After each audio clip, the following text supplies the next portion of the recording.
Today we're going to finally start talking about global B tuning. Stick around.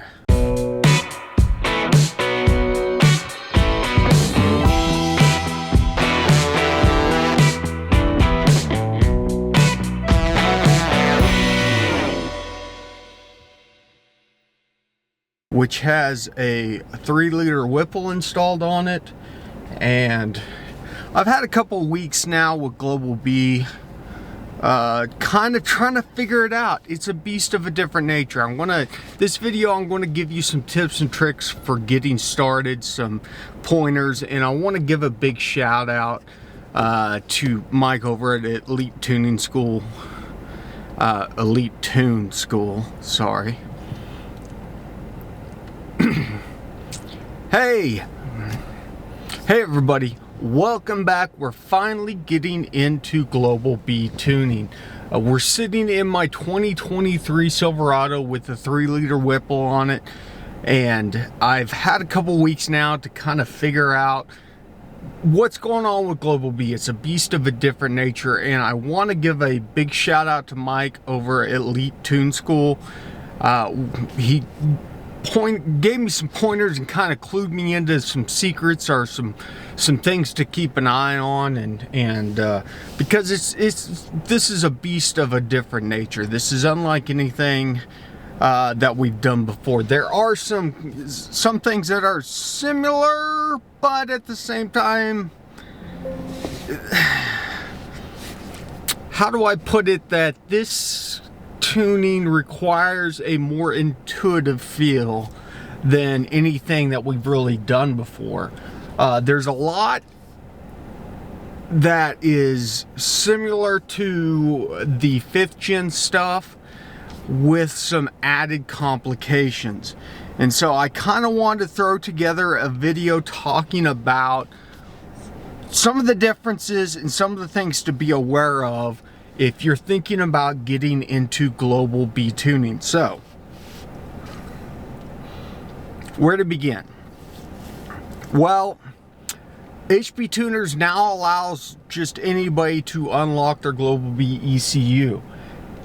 I would be very hesitant to probably do that. If I were you, I would consider getting with a dealer and having it unlocked if you have a dealer nearby that can do it for you, because there's some things that can get a little bit wonky on the unlock process whenever it comes to reinstalling the unlocked ECU. Not to say that it can't be done, it's just that you may need hardware like a Mongoose that supports global B communications that you don't have in order to get this thing working properly. And because of that, this may not be the most viable thing to do in your own garage.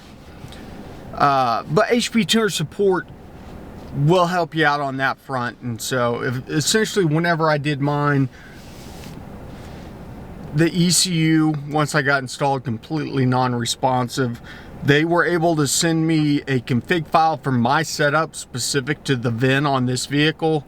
I loaded that in, and that worked halfway there, but I still had to go through SPS and with a global B interface. What are you doing? With a global B interface, and that allowed me to do the serial bus sync that you have to do sometimes to get these things talking. So just be aware that that's something that's going on. Something else on these, you're going to see me tune this in a way that I normally don't tune. For one, we're leaving narrow bands operational the entire time, and depending on which global B platform you're on, you may have wide bands. I'm not sure. There are some that do. I'm guessing the boosted ones do. I don't know. Don't quote me on which ones do or do not. This is still too new, too fresh. But on the case of the Silverado, we still have narrow bands. But the narrow band system works very well. And part of that goes back to the fact that this is neural network based, meaning there is no actual VE tables on this. So the way the neural network stuff works is we bring a lot of inputs in to check the status of the engine and then create the outputs for fueling and stuff like that. So it's kind of closed loop, next level. But and you'll see whenever we kind of look at my scanner and stuff like that, the narrow bands really work well. Obviously in PE they do not work, and so we have to have a wideband specifically for PE. So keep that in mind. You still have to have a wideband. This doesn't mean that you can get away with it. I've got my wideband right here. Still have to have the wideband. Which brings me kind of to my next point, scanning. And I'm going to go ahead and connect up here and pop this up, and I'll make myself small in the corner here. Scanning on these, and ignore how lean my wideband's reading. Actually, I've got a small leak on my bung. I need to drop the exhaust and re-weld it, and been lazy, but under load that it reads fine. The Global B, and this isn't, so the Global B interface on the MPVI 3, which you have to have the MPVI 3 for Global B, can only do so much data at once. And that's not to say that the Global B communications protocol isn't fast or that the MPVI 3 is slow. The way that it has to get the data from the ECU is more complicated than in the past. And so because of that, you'll see I'm not logging very many parameters. The fewer parameters, the better. You will see very quickly that if you get a long parameter list, that it's going to start getting bad data pull rates. So keep your list short. And we'll go through this as we dive deeper into different things, but I'm doing a lot of setting up channels specifically for different stages of tuning. So this is kind of my fueling tuning on here. And so I've got the things that we want to monitor, like timing advance and closed loop status and you know, just the basic stuff for getting our fueling without having to worry about the rest of it. Now, whenever we get into different modes of dialing the final tune in, I will create different channels and stuff like that. And once I kind of refine all of this stuff, I'll make it available on the website like I've done in the past for the 3, 4, and 5 gen stuff, where you can download specifically my graphs. So looking at my graphs, I've got a lot going on here. I got standard spark and retard on here. Always, you know, gotta monitor the knock. And then I've got MAF EQ error, MAF short terms, long terms, separated out. And then EQ trims, which is EQ error plus trims. And based on what's going on, I'll use all of these tables to kind of get a feel for the adjustments that need to be made. There's a lot of this that you have to have a feel for the adjustments that need to be made, as opposed to having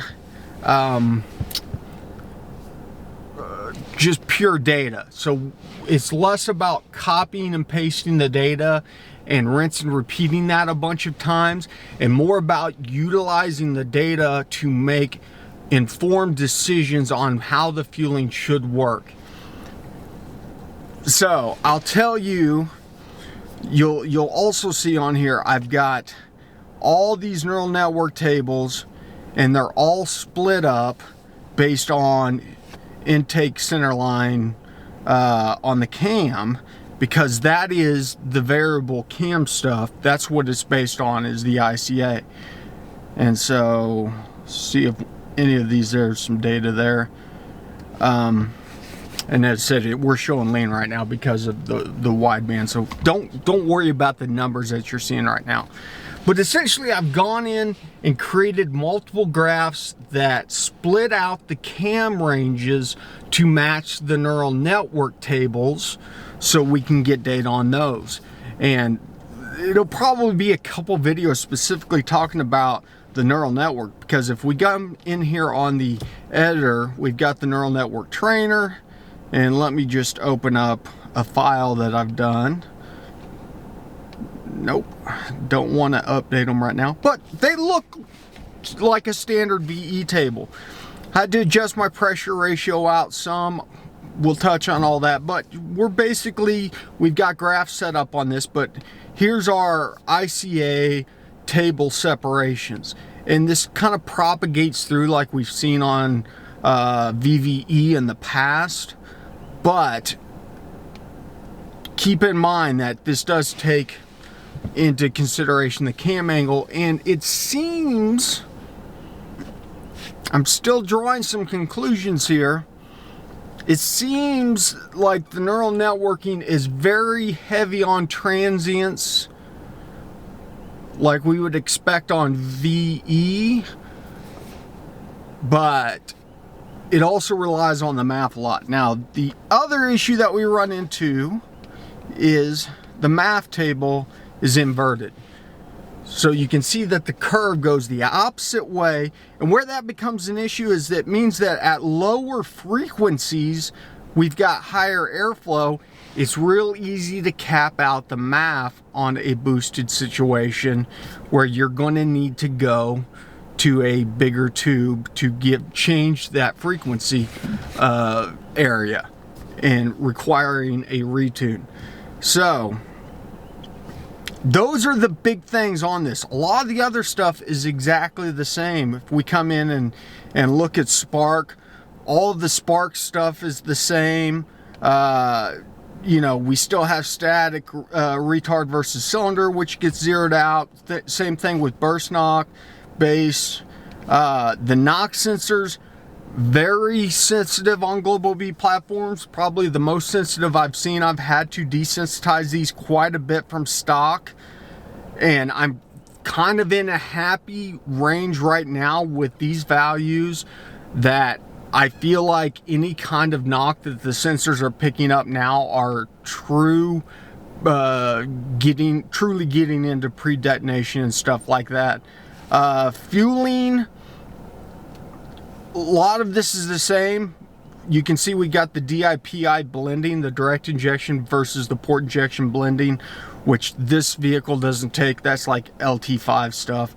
But power enrichment, very much the same. What I've noticed, at least on this setup though, is the enable torque stuff is a lot more touchy, and that's because you think I'd be smart enough by now to know to check my camera battery before I start recording. We're talking about power enrichment. As I was saying, I don't know if it's just because of this blower setup, but the torque differential stuff for enabling power enrichment seems to be a lot more touchy. We have to do a lot more smoothing in on that. What else? Idle's going to be virtual torque based. Speed density, this is where the neural networking stuff really comes into play, and we'll talk more about this later, specifically whenever we talk about going into math only. There is no such thing as a full math only. There is a way that you can get the neural network out of the way, but it is not viable to run it that way all of the time.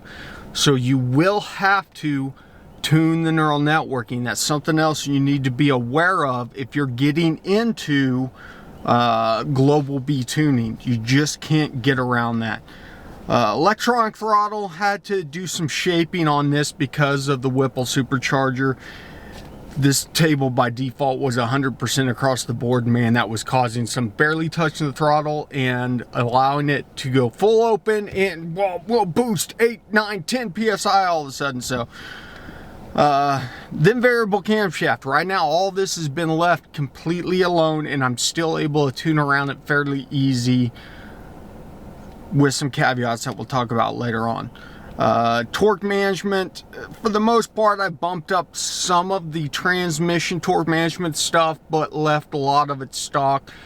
This being the 10 speed, I want it to be able to pull enough power to smoothly transition through the gears quickly. And then the last but not least, driver demand with this setup has a lot to do with things. So we'll touch on kind of the adjustments that we've made there. So far though, what have I done to tune this thing with a blower on it? Math. And the math still needs to be retouched on. We're a little bit rich whenever we go into PE, and I think it's because of the math curve. Spark, neural network, and then torque and throttle. Those are the 4 things I've touched on.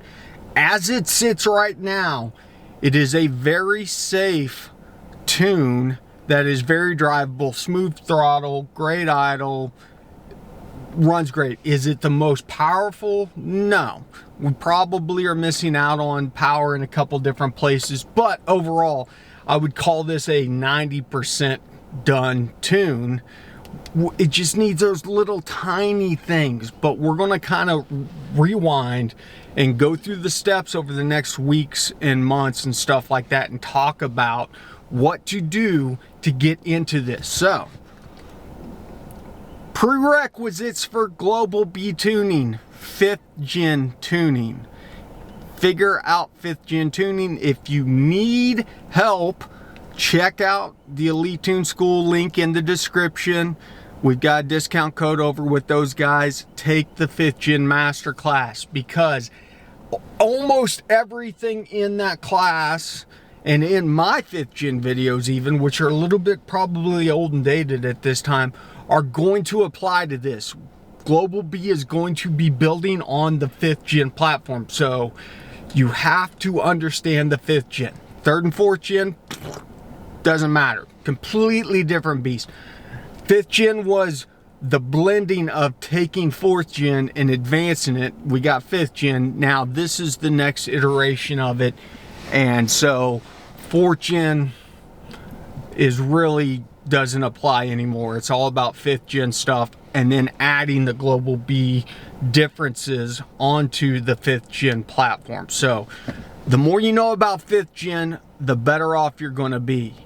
And that's something to be aware of if you're trying to choose a tuner for global B. There's not going to be very many guys out there that can tune this platform regardless of what they say. I would guess that there's probably only a handful, literally a handful, that I trust right now to tune on this platform.